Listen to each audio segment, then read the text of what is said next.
It's kind of a gray, rainy day here in Oregon right now. Yeah, same here actually. Just like woke me up. I don't know if you can see it. I'm just gonna, yeah. This massive thing of thunder just when I just woke up and I was like, ah. Then it started Oh, like wow. coming down. Yeah. So it's a sign. Let's go. All right.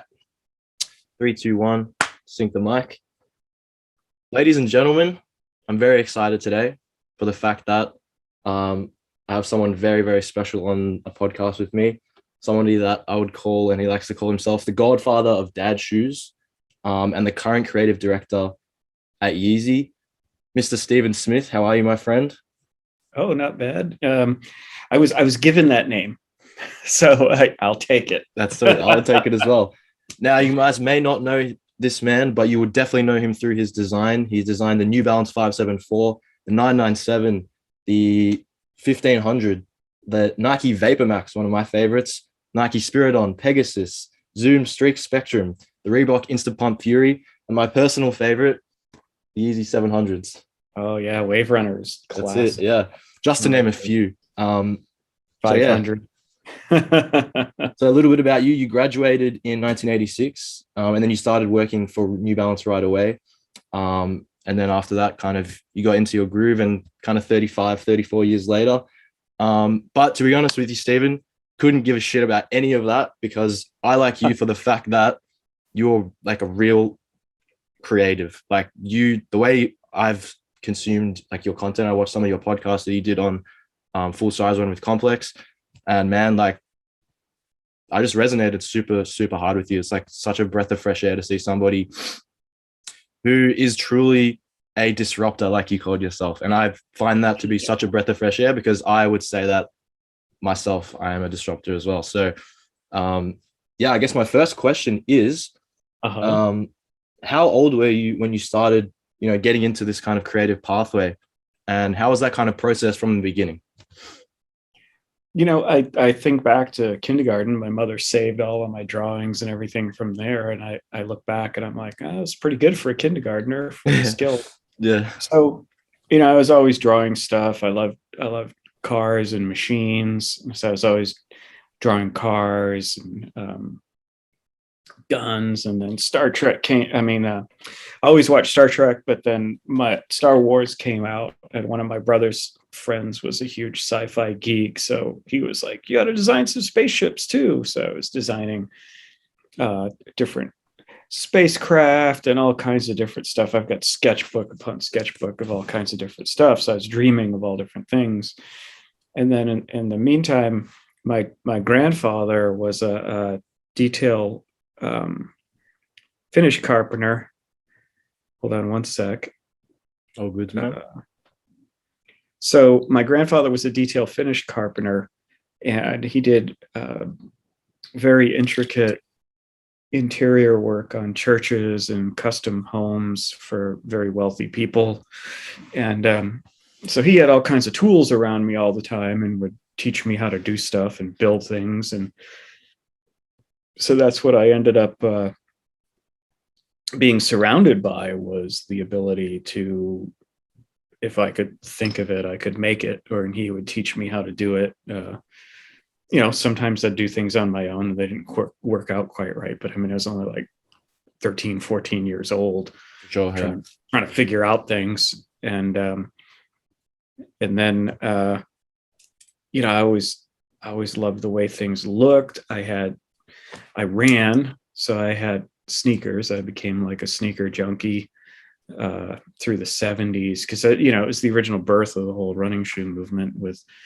I remember I got my first pair of Nike Waffles. I Yeah. was running in Adidas Countries. I mean, back when they were considered a performance shoe when they were Yeah. Yeah. new.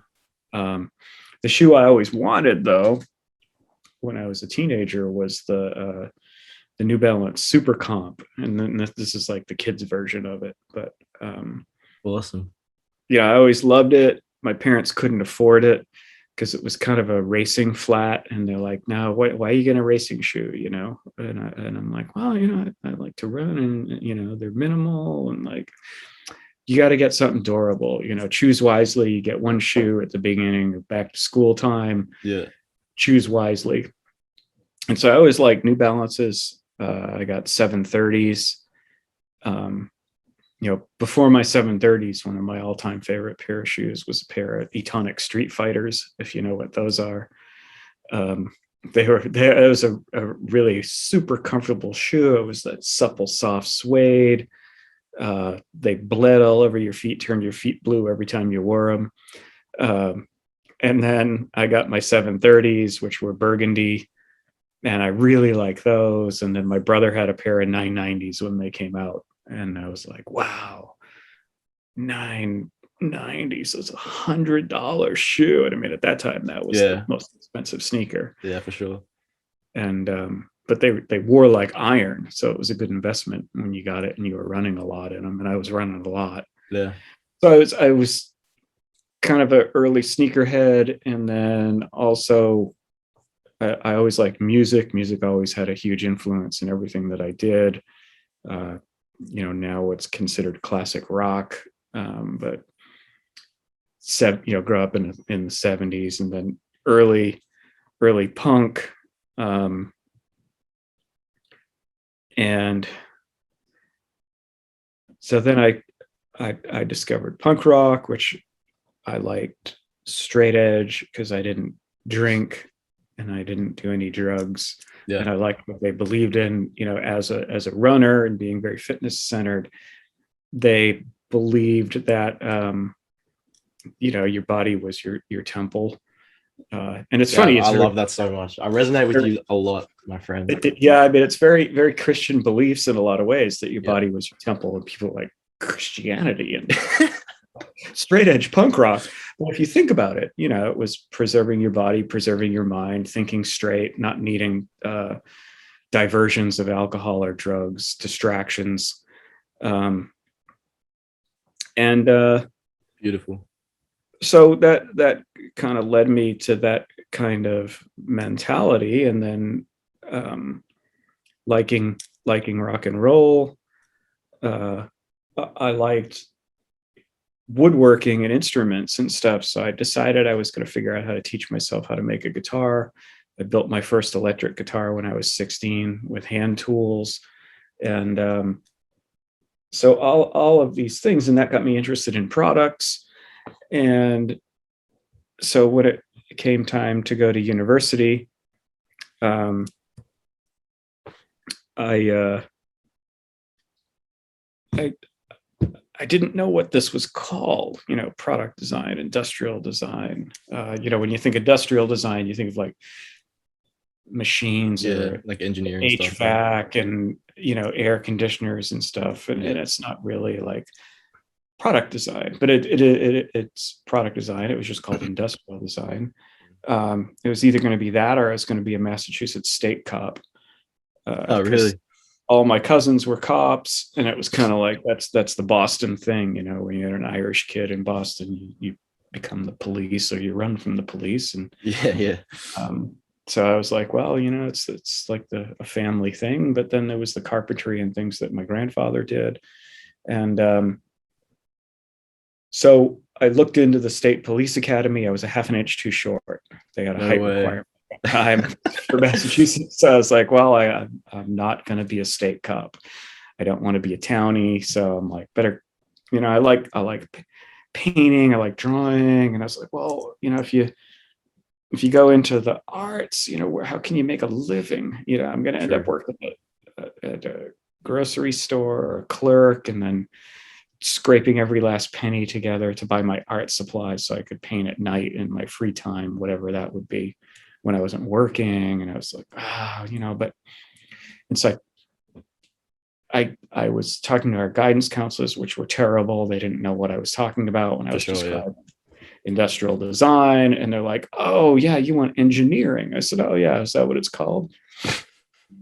And so I applied to be Boston University School of Engineering, got in, and then I was researching it more. I'm like, well, wait a minute, this is like math and black and white, and I'm Yeah, like, yeah, yeah. I deal in gray and creation, and I said, where's the drawing come into this? This isn't art. And so I talked to my art teacher, and she was like, well, what you want is called, industrial design. And I was like, oh, okay, so what schools have it? And so that's how I ended up at Mass Art. They had a very small industrial design program, and I applied, got in, and there they taught you about um, various products and kind of things that were located in the area. So we had Corning Medical, we had Wang Digital, Data General, all early computer companies. So that's what they kind of geared your curriculum towards. And you know, the younger people forget these days, because it predates them, that there weren't sneaker designers. There was like a handful of people who had made the transition from other things, or some of them actually were industrial designers early days in Nike Exeter. Before that, it was just pattern makers and shoemaking people. Um, so when I graduated, I was like, what am I going to do? I really didn't know what I was going to do for a job. And the guy who graduated the year before me lived up in Lawrence, where New Balance's R&D office is. And he was like, well, New Balance had an industrial designer job open. I'm like, what? Sneakers? There's people who design them. And he was like, well, I don't know. It's kind of one of the first, he goes, I went and talked to them about it. It was kind of the first position that they had like it. They had one other guy, and they were going to hire a second designer. It was like a new thing for them. And so he told me about it. So I went there, and I was like, I wore my New Balances because it's what I wore. It's what I ran Sure. in. Yeah. They were like, oh, you've got 990s. I'm like, yeah, I love these things. This is my third pair. And they're like, holy crap, and they were like, can you draw? I'm like, oh yeah, here's all my designs. And so then, can you do blueprints? And I was like, oh yeah, I can do blueprints all day long, because I took a sub degree in interior design and architecture. Yep. And so all we did was endless blueprints. And so I laid all that out. They're like, wow, you can do that. You can do all that. That's really cool. Uh, let's the let's let's show you around in that. So it was in an old factory, which I liked because I grew around old factories in the town I grew up in. And they're like, well, you're looking promising. We'll get back to you. Thanks for coming in. And I was like, oh, okay. And so I went home. Is And that the one that they used to go running during lunchtime? yeah, all of a Yeah. sudden they were like, oh yeah, by the way, the interview's over. We're all going running. And I'm like, what? Yeah. And they're like, yeah, everybody goes running at lunch. I'm like, oh, cool. And they're like, all right, we'll get back to you. And so they called me the next day and offered me the job, and it was really cool. So that's how I got my start. I mean, again, there was no such thing as real sneaker designer. There was no program. There was nothing. So it was learn on the fly. Yeah. I learned from skilled pattern makers. The best way to learn, in my opinion. Oh, absolutely. From shoemakers and all the handwork. And then I had the stitchers teach me how to stitch my own product. And, they all taught me how to make it myself. And I think that's what ended up making me that kind of different kind of designer that I am, where it's almost like I learned, it's very funny because I learned the engineering of it to become a better designer. So it was very funny, even though they had sent me to the engineering program to begin with. It's like, I've got this Yeah. brain that's hybrid of artist and engineer. And, I strive to make it better every time, like an engineer does, improve, look for failures, improve, like optimization of both hemispheres of the brain, right? The logic and the creative side. Yeah, and they normally don't mix. Yeah, it's very rare. Very rare. So I got there, and there was myself and this other guy, Kevin Brown, and that was the entire design department. And Brownie had only been there a year before me. And so we were kind of the first full-time designers for New Balance. So all of the classics, me and Brownie worked on all of them. He liked court sports, so he did basketball and tennis more than I did. And I did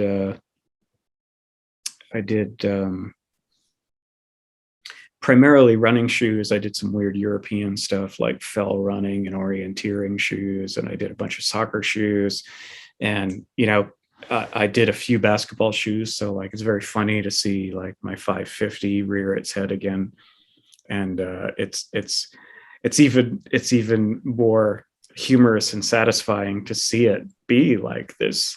I mean, it's like a huge shoe in the industry right now, in the fashion world and the sneaker world. So it's kind of fun to see your old ones come back and be almost more successful than they were when they were new. But as a 21-year-old kid, it was pretty cool. It was like I got a job. That was more important than I got a job. Yeah, I know. And so I just did my best at it, and that's what I always would tell people. Like, I wasn't trying to create icons or be like the next amazing famous designer of anything. And it's like I just went in, I did my job, and we had a certain group of things we had to do. We tried to improve it every time. For sure. And out of it came these things that became icons on their own. Yeah. Doing the best you can with the things you had at the time, right?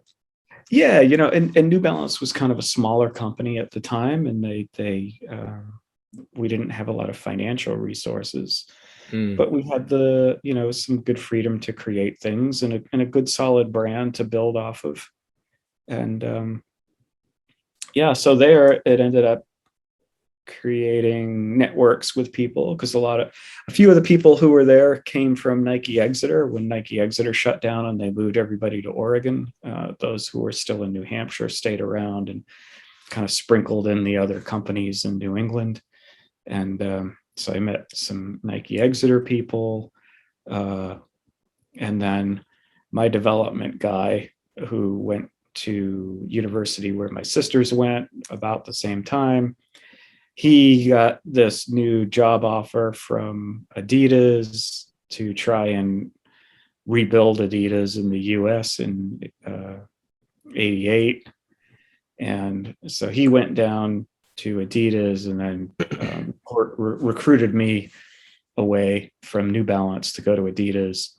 And because I was like, wow, Adidas, this is like the next level, Sure, yeah. And so it was pretty cool. It was fun. I was there for a year almost to the day, but it was kind of a hot mess. And Germany was trying to, they really didn't know what to do. They didn't know to trust us. But they let us do basketball because that's the American sport. Yeah. There I did some heavy hitters with the Phantom 2 and the Artillery, more basketball shoes that just won't go away. I mean, they're just created more icons, and I worked on some of the early torsion product, all kinds of stuff. Stan Smith Supreme.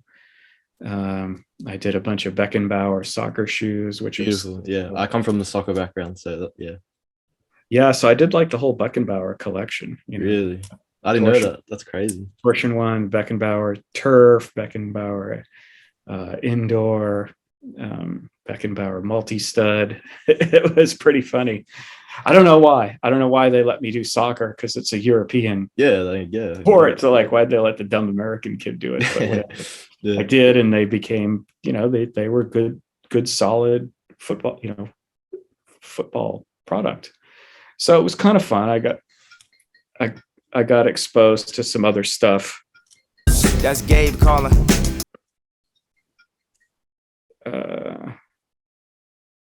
So yeah, I got to do some other stuff, and more basketball. And again, later in my career, I kind of became primarily known as the running guy, but I look back and I did some pretty solid basketball product back in the day. So all good fun. Yeah, let's rewind to about just before you headed off to college, what we call in Australia uni. And I want to place that version of you in kind of this paradigm, in this reality. And I'm interested to know, because there'd be a lot of people who watch my content that are in the same position, highly creative, highly, tuned in, maybe lacking financial resource to a degree, as we all are in our younger lives. What do you think you would do if you could go back knowing what you know now, everything, and you were in this kind of like my position, or any just like 20-year-old kid, and how would you tackle kind of going through the processes? Would you still go to college? Yeah, I think so. My parents wanted me to go. My dad's family, there were four kids, and we had four kids with us. But my dad's family, the oldest got all the college money. And then Yeah. when it came down to the last three and my dad, there was no money left. So he didn't even get to go to college. So he had kind of like this chip on his shoulder that whatever I do, I'm going to make sure my kids have money to go to school, and they have the choice to go to college. And so my older brother, he went to Boston College, which again was very expensive. And then the other three of us went to state colleges, but that's where we wanted to go. And so when I went to Mass College of Art, but I could have gone to RISD, which is Rhode Island School of Design. Those were the two big ones, or Pratt in New York. I didn't want to move away from home, so going into Boston was a good commute to go to school. I could have commuted to RISD, to Providence, but RISD was significantly more money, and it'll make you cry that I paid $350 a semester for my college back then. Yeah. My mother just wrote the check. Yeah. And I feel sorry. I'm so sorry for these kids, because even the state school I went to has gotten so expensive, like 10 grand a year or something. Whereas when I went, it was like, you add up 2 semesters or whatever, and it was, $600. Yeah. So, it's just like mind-blowingly cheap. I feel like, the price is increasing, but the thing that you're getting isn't increasing in value it really hasn't changed. Yeah. And again, I went to school for product design. I was going to go design stuff. I was taught to design stuff, not sneakers, and when I got my job at the sneaker company, all of the other people I went to school with were like, "You're designing sneakers, ha ha ha ha," because they were working at designing computers and stuff. And I'm like, well, or medical equipment, and things with a lot more like security, right? Well, at the time, what it was is what they were doing was, if you designed a piece of medical equipment, for example, they would make maybe 50 of it, and then it would go to different operating theaters around the world. And, unless you were a doctor or like that thing from Pursuit of Happiness, that thing that Will Smith tries to sell. Yeah. So those 50 things, unless you were a doctor, a surgeon, or getting surgery done on you, you were never exposed to the products that they were creating. Whereas the stuff that I did, you do 50, 100,000 of them, and you could go anywhere in the world or on the street and see the average person who is using your product. They bought it. I mean, to me, that was always the most amazing thing. Like a piece of medical equipment, you have to have it. So it's like, yes, that's a forceps, that's a surgical camera. You need it. But with my stuff, it was a choice. So it was really cool to see people choose. Yeah, exactly. Yeah. It's my design. Much more satisfaction. Yeah. Yeah. Pretty cool. And now, after 37 years of this and working at all the different companies I've worked for, like when I go to Japan, Singapore, I go in the sneaker store, and half the wall is my stuff, from all the different companies. So I can see, I always tell people, you want to see my portfolio, go to Japan, go to a sneaker store. You'll see it all, from my first shoes right out of college, right till the Yeezy stuff I work on with Kanye today. Beautiful. I want to talk about the Insta Pump Fury, because you said that you were met with a lot of resistance when you designed that sneaker.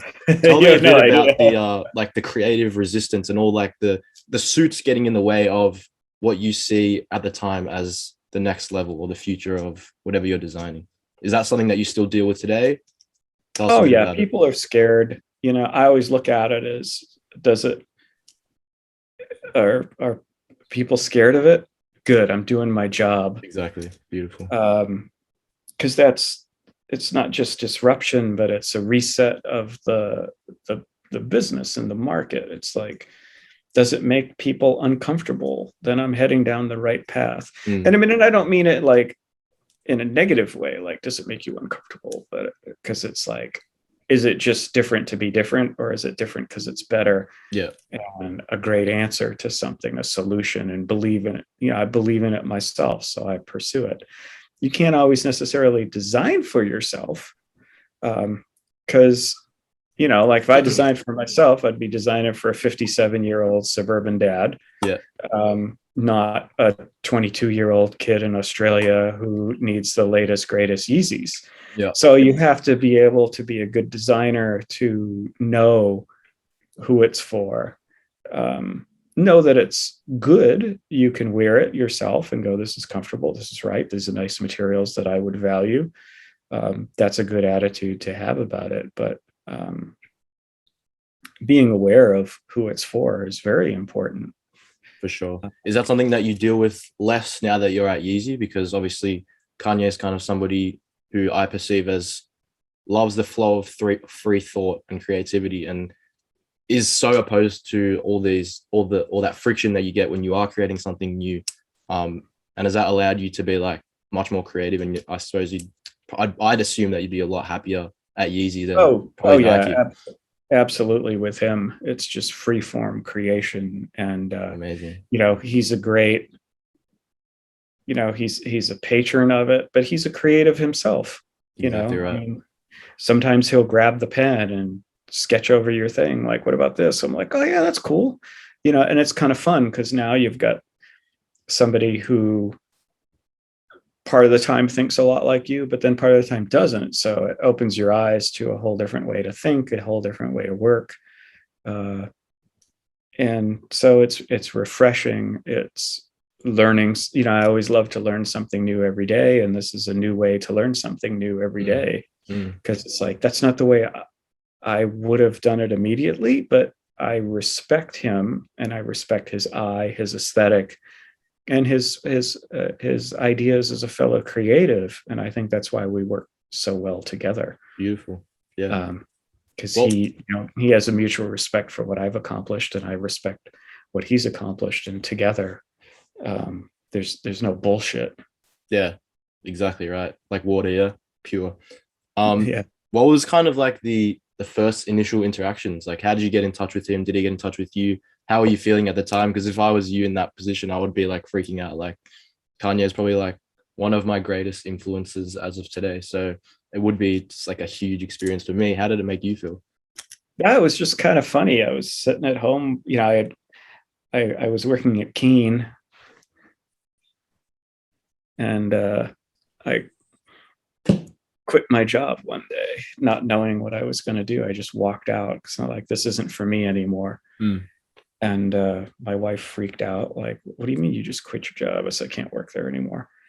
And she's like, what are you going to do? I said, well, I honestly don't know. And then the first week went by and the reality hit, like, oh, I don't have a job. I guess Yeah. I start thinking about it. And and then week 2 came, and then one night the phone rang, and it was a weird number from New York, and I normally wouldn't answer it because we get a lot of spam calls, and I picked it up. I was like, hello, Mr. Smith. I was like, yeah, hold on a second. And it was like, hi, it's Kanye West. I'm like, oh, hi, how you doing? Bro, what the hell? That's why crazy. why are you calling me? Yeah. And he's like, I want you to come design with me. He goes, I know that, he goes, I know some of the things that you've done, and I think we can do some good stuff together. I said, oh yeah, let's talk. And he goes, yeah, let's talk a bit. So we ended up talking for like an hour and a half, and it was pretty amazing. He had a huge knowledge base of art, architecture, design, designers, fashion. Some things that I didn't dwell too much and go deep into the fashion world, because it really wasn't part of the the performance world of the sneaker side of it. So it was cool. It was a cool eye opener. And we had a great exchange. I'm like, well, this could be really cool. This could be interesting, you know? And he's like, I want you to think about it. I said, oh, I'm thinking about it.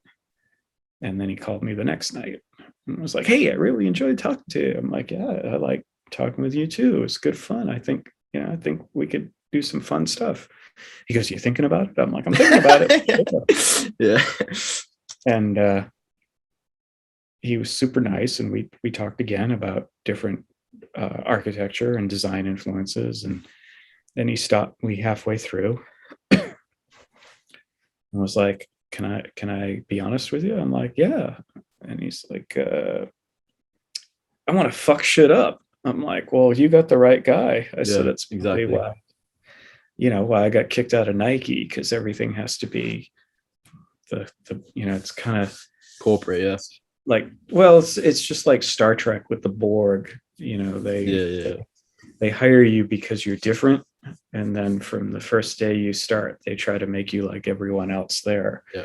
And I would not bend. I wouldn't, Yeah, that's exactly like me. That's why I asked you the question about would you go back to college, because that's how I feel when I'm in that environment. It's like, am I trying to fit in, or am I trying to do something different? Am I trying to forge a new path? You know what I'm saying? Well, that's what's funny when going back to that first part of your question is, I went to art school. I mean, then I was a punk rocker, but a conservative punk rocker.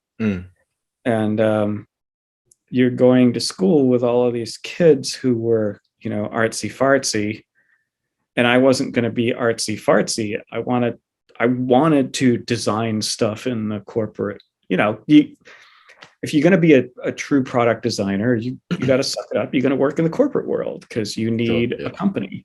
Because if you're not working in a company with a team, you're an artist and you're doing one of something. I want to design things that other people can enjoy and share in my design and my design quest. What do you think Kanye would say if you said that to him? Because I feel like he would be like, I'm just going to make the company or something like that. And that's how, like, the kind of thing that I'm on. And obviously it's hard. It's I mean, and we talk about that and do things like that. We're like, well, this company doesn't exist. Let's do it. Let's do it ourselves. And so we do things like that.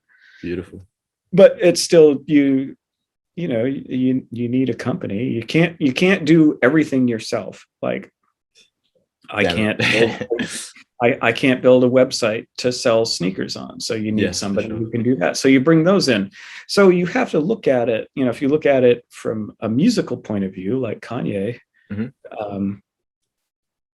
you need someone who plays guitar. So you find the best guitar player. Yes. You cut a track, you got your guitar, and you're done. And you need the best drummer in the world. So if you look at like 1 Minute, it's Travis Barker. So you got one of the best drummers, and so Mike Dean, all these people.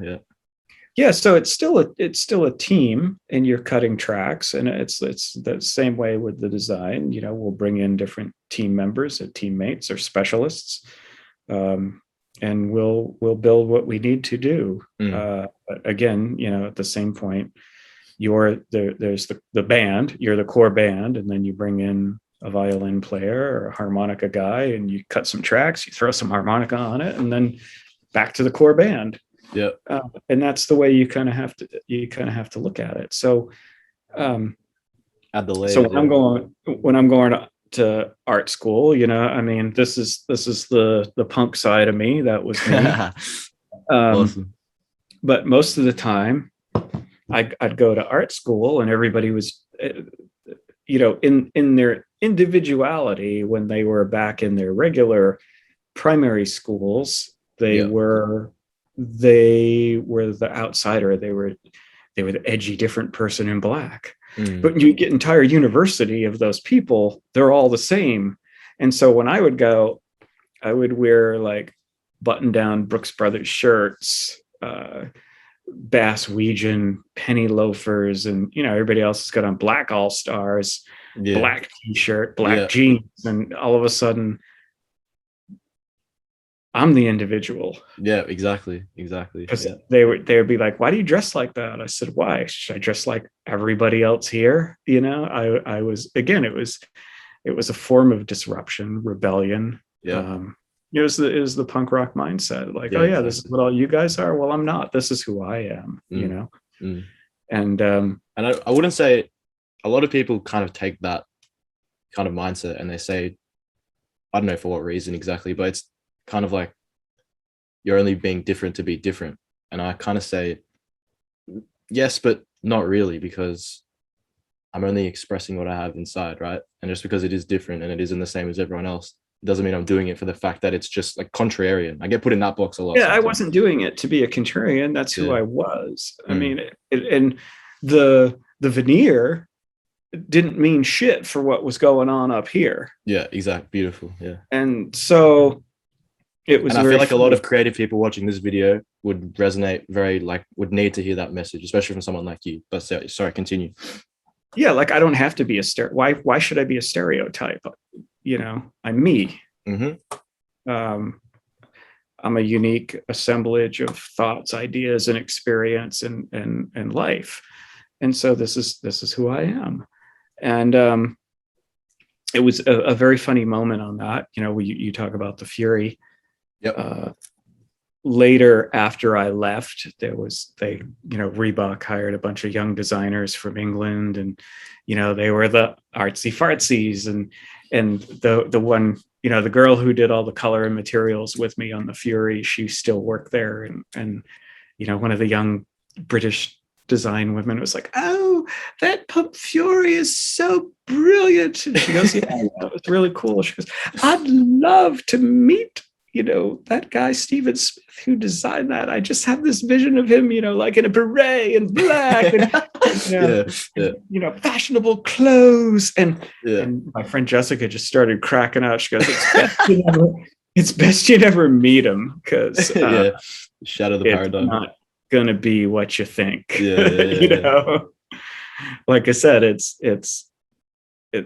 this that made it, not exactly this. Yeah, beautiful.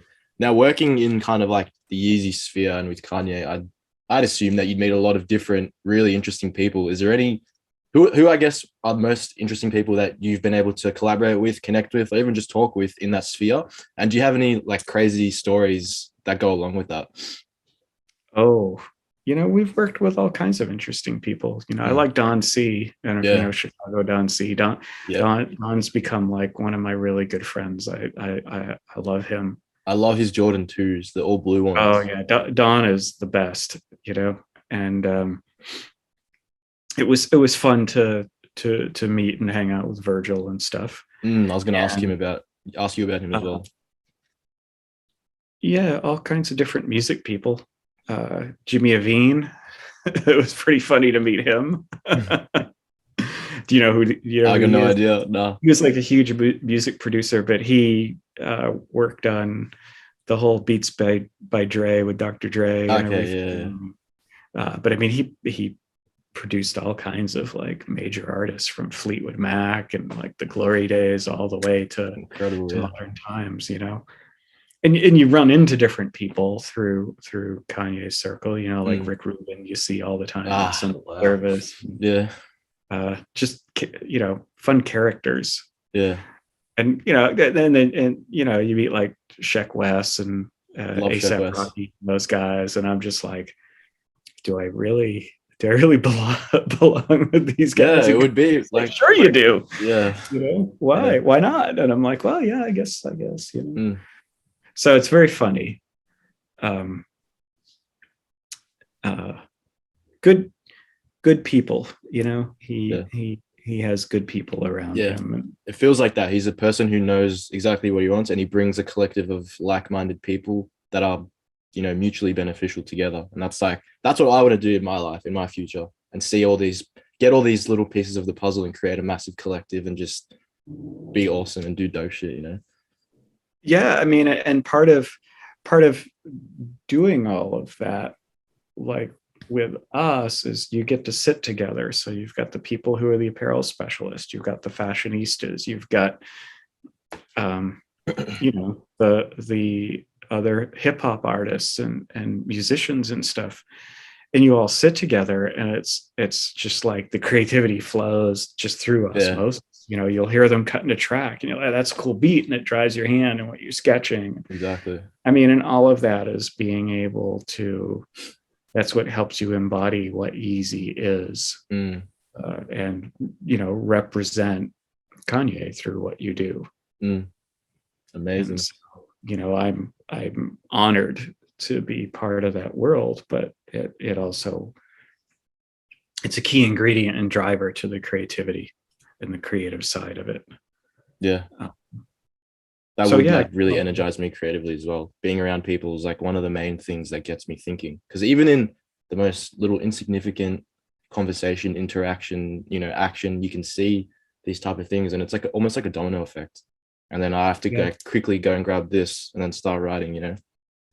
yeah. I mean, in a lot of ways, it's a lot of Mm. fun. And, you know, you get to go on the adventures with them, like through Wyoming, and that was Oh, kind of that'd fun, be sick. Yeah, yeah. hanging out at the ranch and driving all the crazy vehicles, The which was a lot. ATVs, yeah.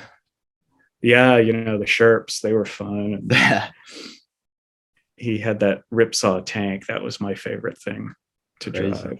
Yeah. I was one of the few people who was allowed to drive it because it was kind of dangerous. Yeah.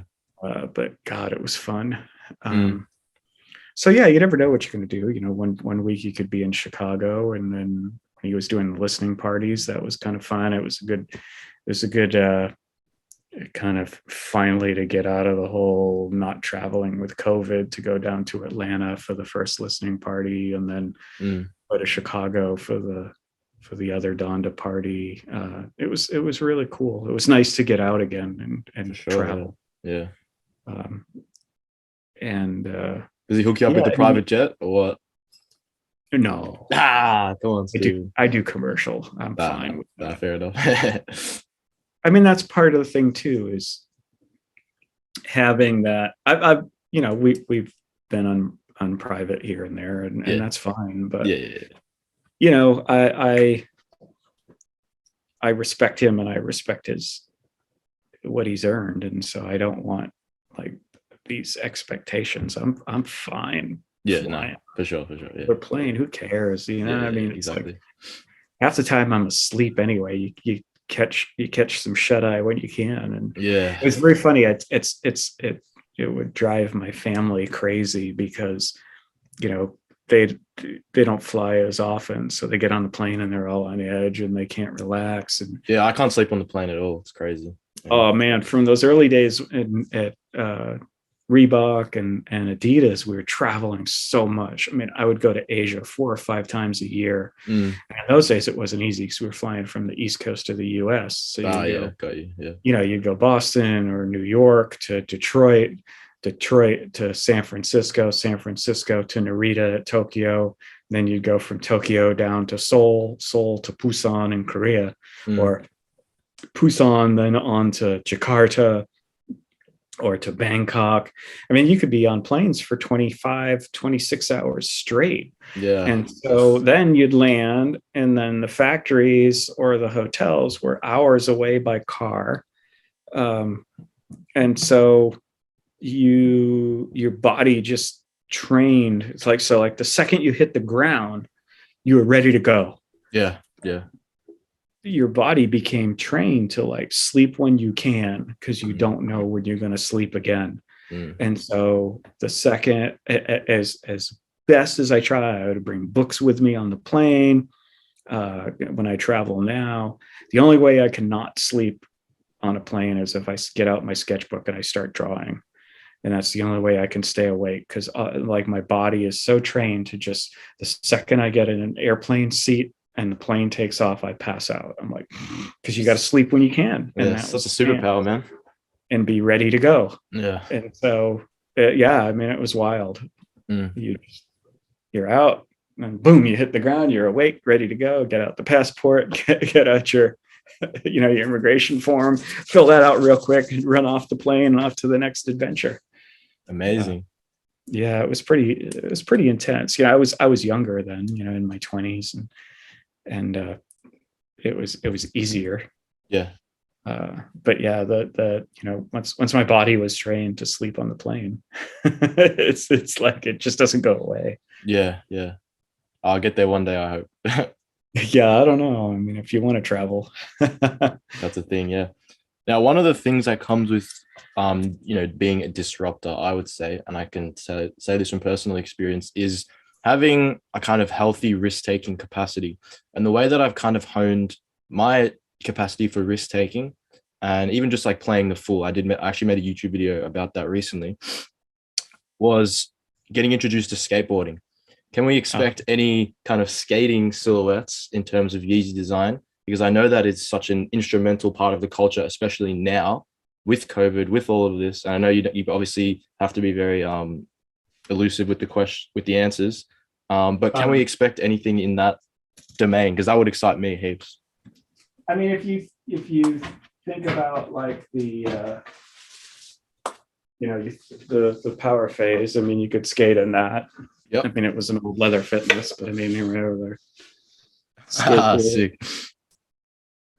I don't know if you know this one. Red Octobers. Yeah. Damn, that's crazy. Yeah, it's a you got to have the yay deck. Yeah, these skate mental ones were great. It's kind of a hard one to find. Yeah. Do you have anything like that in your kind of arsenal that kind of helped you to hone that capacity? Because running also would probably be up there for me. I do like cardio is probably one of my favorite ways to, and especially running, to express myself in that regard. So is there anything that kind of honed your ability in that way, like that skating has done for me? Yeah, I mean, it's even just dealing with failure, because you're at the skate park, you're seeing people who are a million times better than you, especially if you're a beginner, and you see them fall fucking flat on their face. And that is like it's a big wake up call. And I think that's why the skate culture it's such a good culture, because nobody expects you to be what you're not. And that's a completely different paradigm from what's happening almost everywhere else in the world. People always trying to be better than what they are, different than what they are, this, that, and the third. The same person who puts in 30 years to skate falls down the exact same amount of times at the skate park than somebody who's just a beginner. So I don't know. I went in a bit of a tangent there, but thoughts and comments. I early skateboarding with the old banana boards, yeah. plastic thing with big urethane roller skate wheels. BMX. I did a lot of BMXing when I was younger.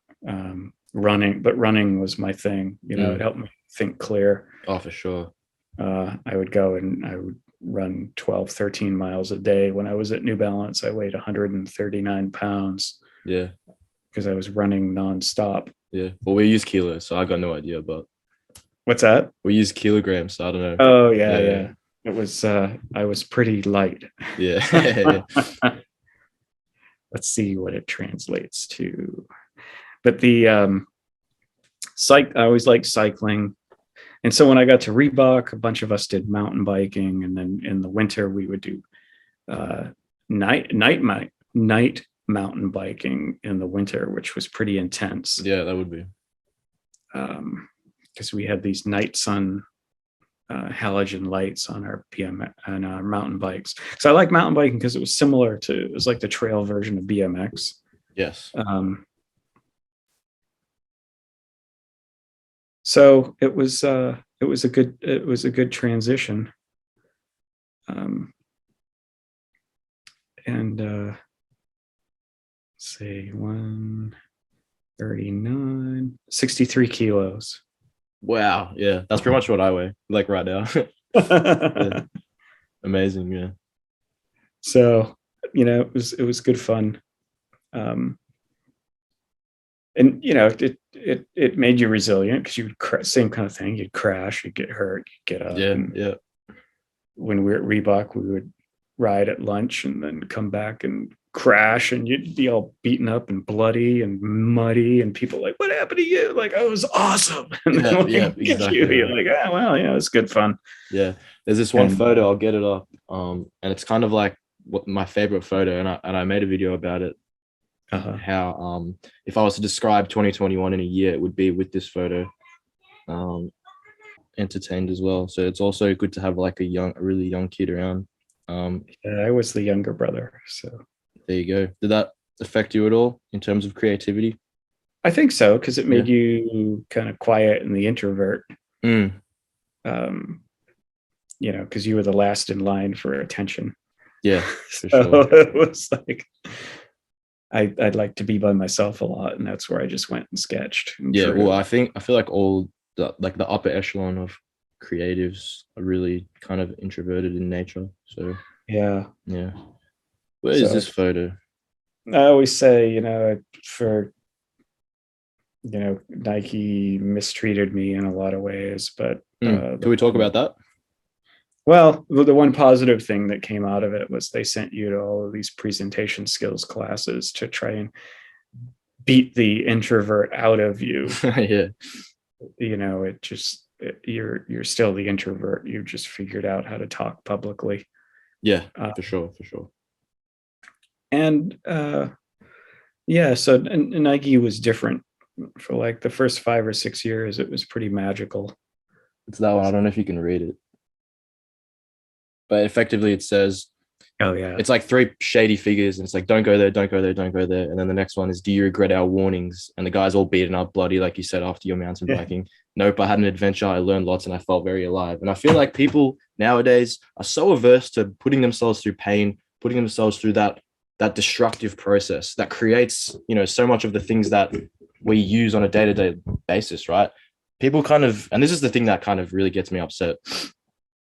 People are so afraid, like you said, of going through the kind of dark night to get to the dawn, and they don't realize that everything starts in here. We dream and it becomes a thought and it becomes, a sketch, and it just makes its way into the physical with every step until you're holding something like this and you see people like me wearing your shoes. And it's like that would be to me some of the most rewarding stuff, like period. That would be the like the orgasm of the creative process, if you want to call it, if you want to say it like that. But yeah, and I feel like Nike would be like so infuriating to work with in that regard, and that's why a lot of people have that kind of abrasive relationship with them, namely Kanye West, because obviously he received a lot of, Yeah, the same kind of treatment. That was something we were on the same wavelength about in that first phone call. Yeah.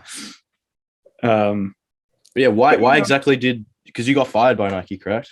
Yeah, absolutely. Is that because of the disruption? What actually transpired in that one?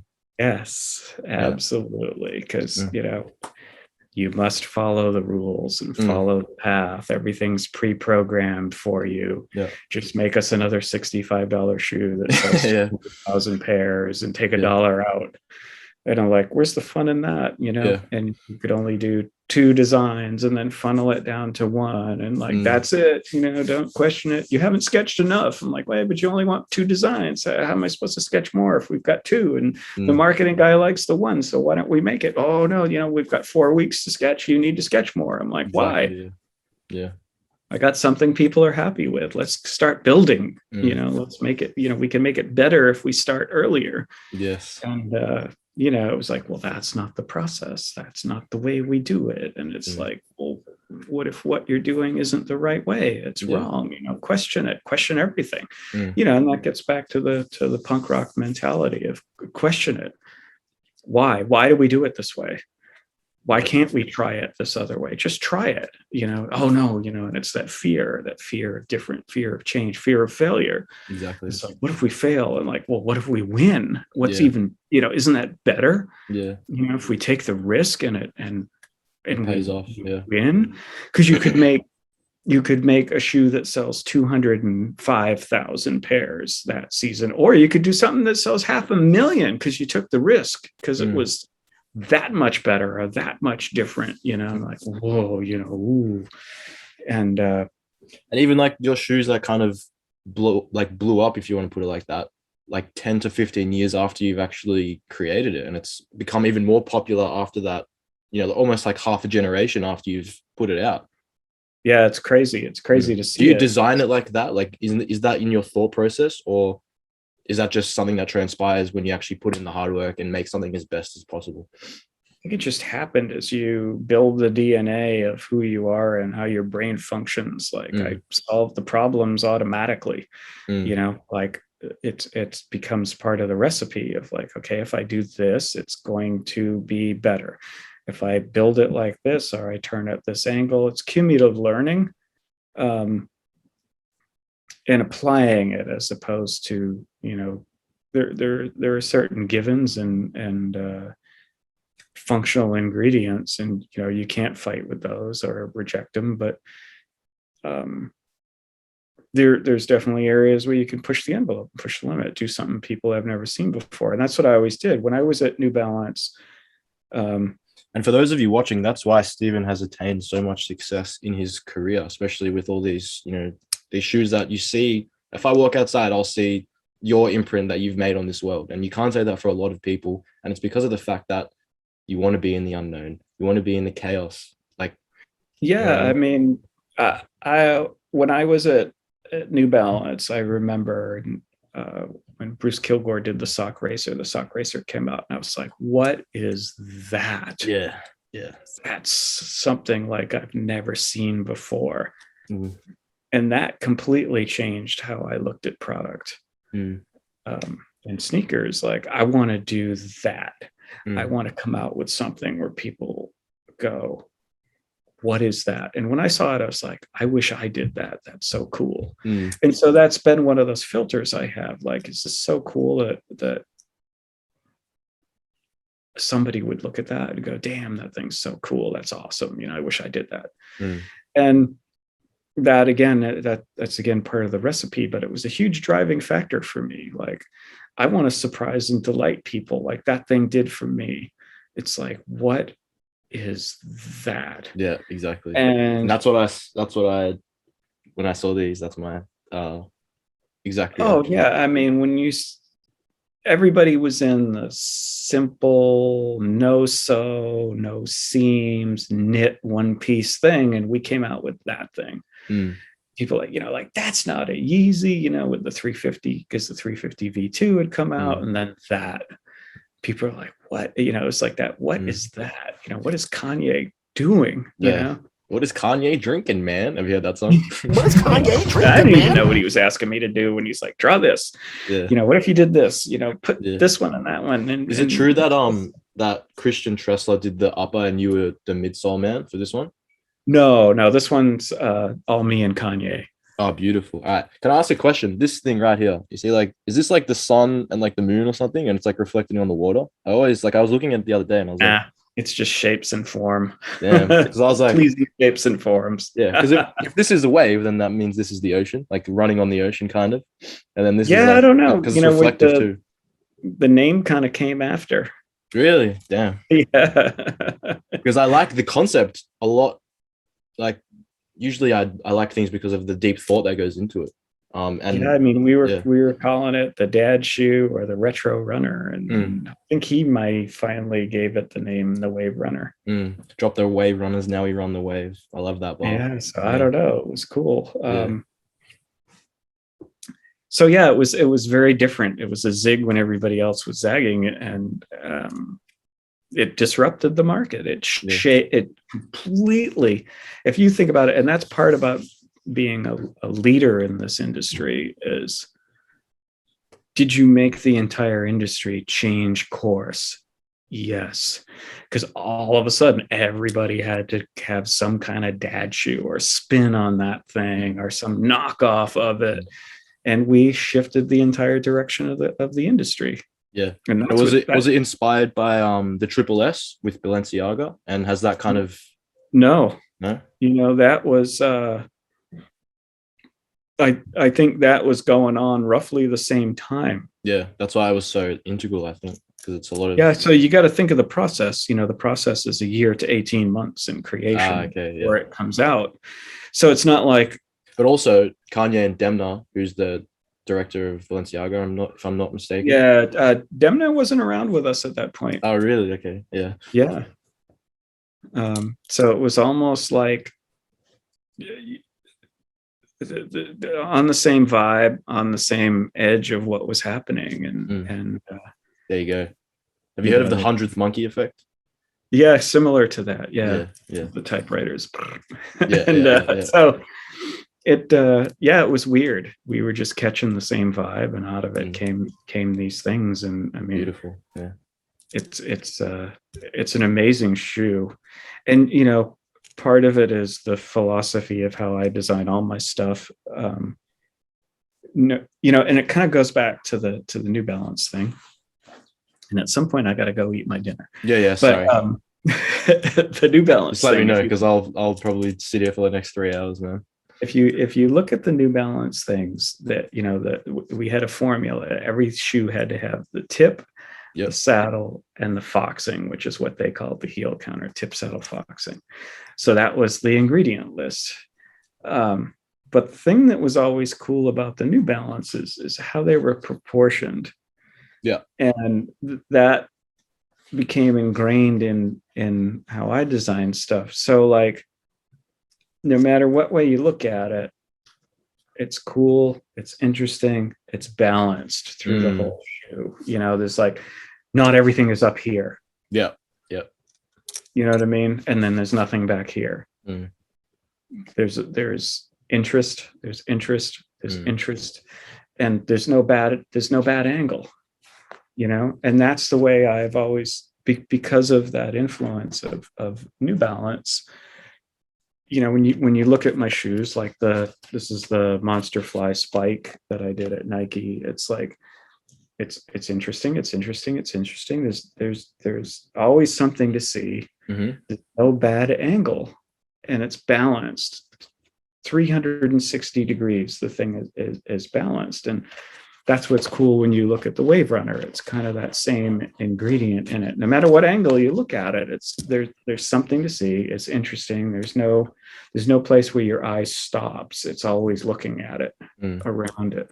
And I think that's a cool philosophy to have. Is it good from every angle? Um, and that's kind of the nature of a lot of the designs I've had a hand in. It's like I can't not look at it and go, damn, this something doesn't look right here. Mm. And you work it and rework it and balance it, and out of it comes this thing. And that's what's so cool about like the initial Wave Runner, even the colors.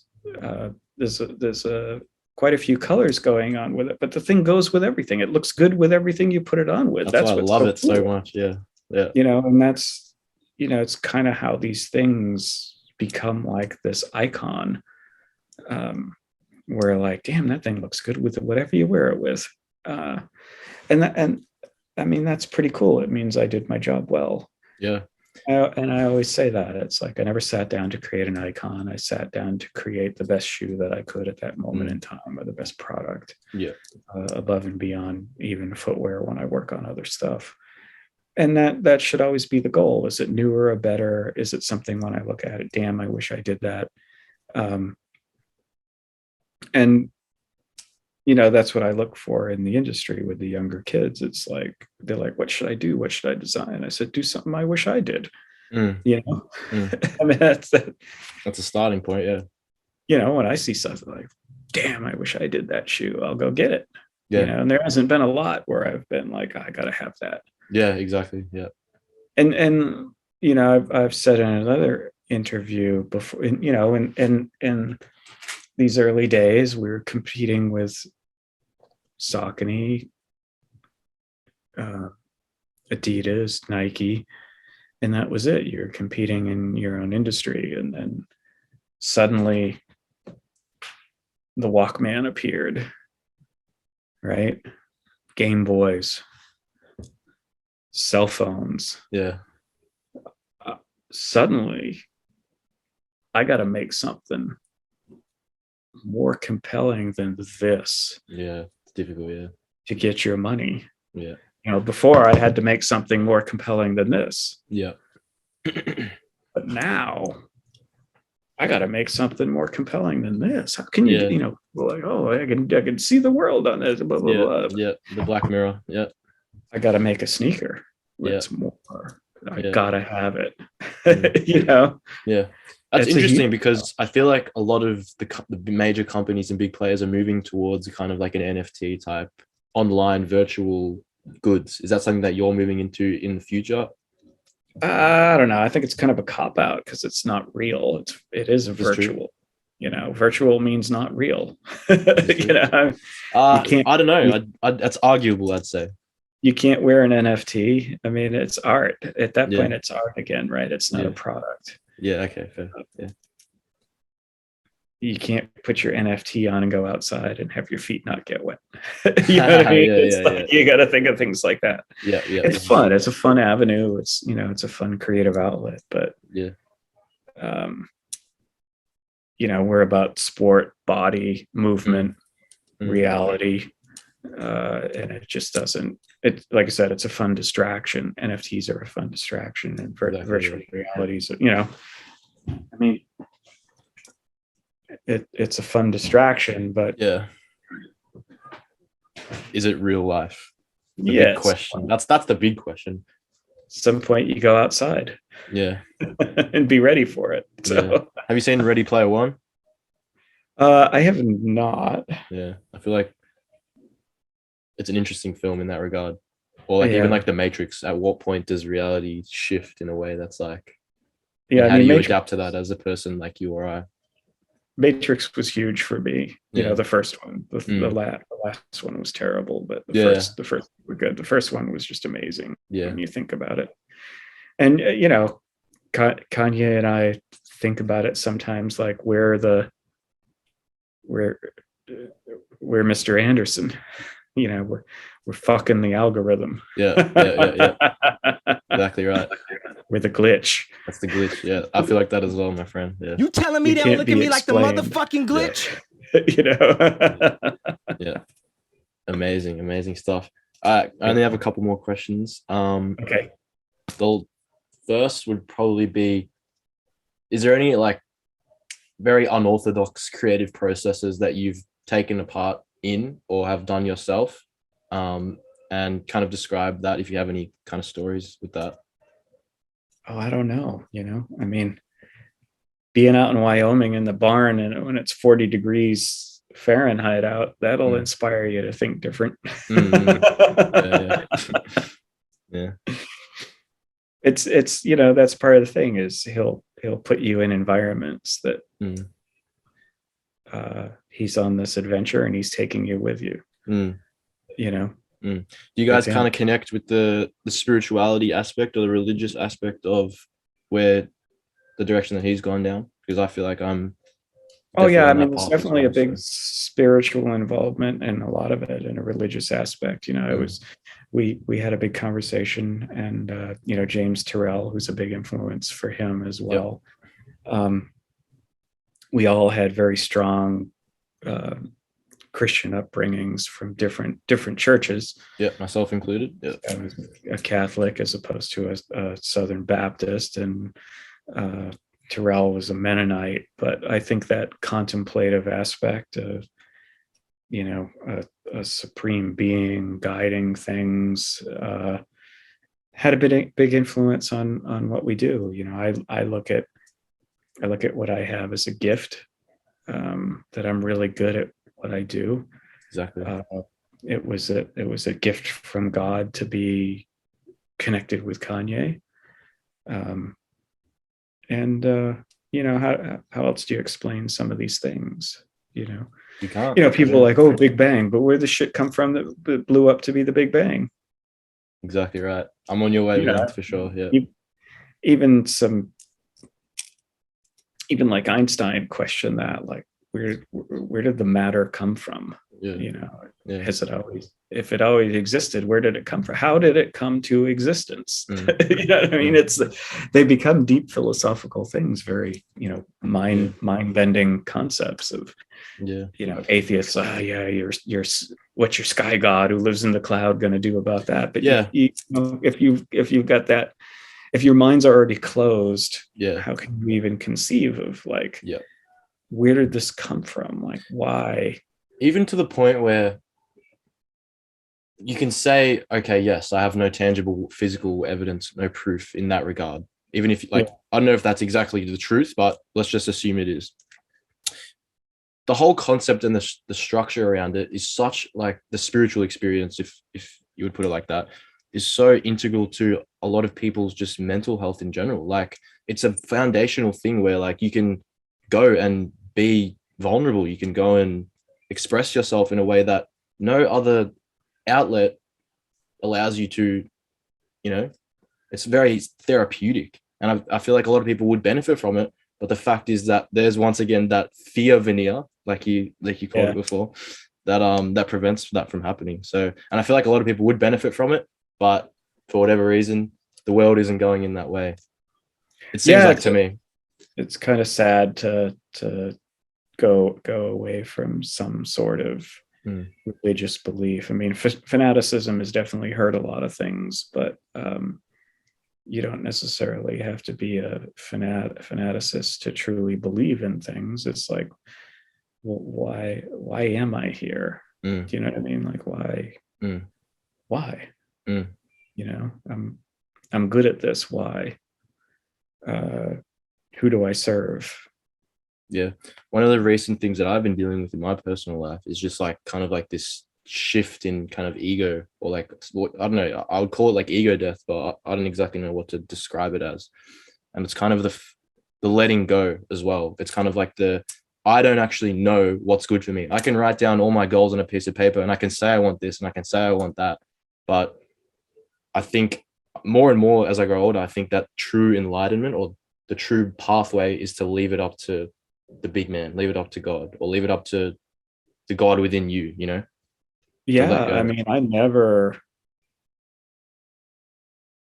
know, I never had like a career path in mind. I'm going to be this. Yeah. I want to be the head of this. And it's like, I didn't give a shit. I just wanted to create.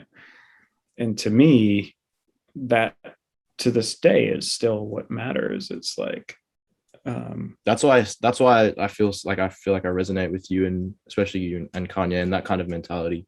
It's because it's pure, right? It's not tainted by ego. It's not tainted by all these lower vibrational, what some would say, desires, or other people's fear and insecurity. You know, that's what holds them back. That's what makes them mediocre. You could be that much better if you were a risk taker, and you know, what's your motivation? To a degree, it's like it's a threat to the established order, like in the Matrix. Like if you have everybody that's like that, how are we going to profit off you? How are we going to, you know? Yeah. So yeah, it's definitely a brain teaser. Yeah, I love thinking about it. That's like one of my favorite things to think about, but at some point it gets like too much, and then I got to go, all right, I just got to let go and give it up, you know, just accept. So at the end of every podcast I do with the people that I interview, I ask them what they have a view of for the next kind of 10 years, 5 years. What is your goals, aspirations for the future? Especially because I'm a sort of a subscriber to the theory that if you're doing the same thing, you know, 1, 2, 3, 4, 5, 10, 20 years in the future, you're doing it wrong. So is there anything that you would like to say to maybe yourself in the future, or to other people who are aspiring to be creative, or anything of that nature, to kind of wrap up the podcast and leave like a kind of lasting message of Stephen Smith during this, what is it, January 7th or 6th for you, 2022, my bad. Yeah, I mean, I think you've got to decide what is your personal satisfaction. You know, mine is creating. What is your desired output, your outcome? I mean, I'm not a multimillionaire, but money was never my motivator. I've lived a pretty good life for somebody who really didn't know what I was going to do with an art degree.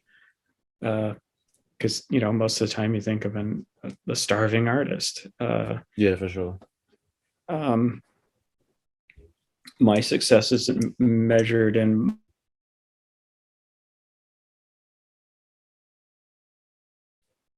freedom of ability, freedom to create, and keeping my mind going at all times, you know, questioning things. Yeah, beautiful. Learning. I try to learn something new every day, you know. I'm sitting here building guitars at night when I'm not working on this stuff. I'm building shoes. I'm building, you know, building the deck on my house. You Mm. know, like I love doing things with my hands. I love, that's the difference between the VR headset is like I could sit there for hours but what have I really done? What do I have at Mm. the end of it? Do I have a Mm. file? Mm. Or, did I bust my ass doing some woodworking and I built myself a guitar? So here it is. Yeah. I got it forever. Yeah. You Yeah. know, Yeah. Yeah. my labors, you know, I I got something. It's Beautiful. something Yeah. substantial. It's real. Mm. Uh, I don't know. I mean, and those things, I think a lot of that, the woodworking and the craft side of things makes me a better designer because when you're sitting there sanding that guitar body, you're feeling the form and the shape, and uh, it helps you visually and mentally. Beautiful. Again, it's back to that balance of the design. You're feeling the shape and the form of the object that you're creating. Mm. What makes me like that guitar? It makes my brain think about that. Like, um, that then makes me filter in what creates the object desire of the products that I'm creating. I want to make something that cool. Mm. Yeah. So I think that's the thing, be true to yourself, be moral, do the right thing, treat people the way you want to be treated yourself. Don't treat people like an asshole or step over them.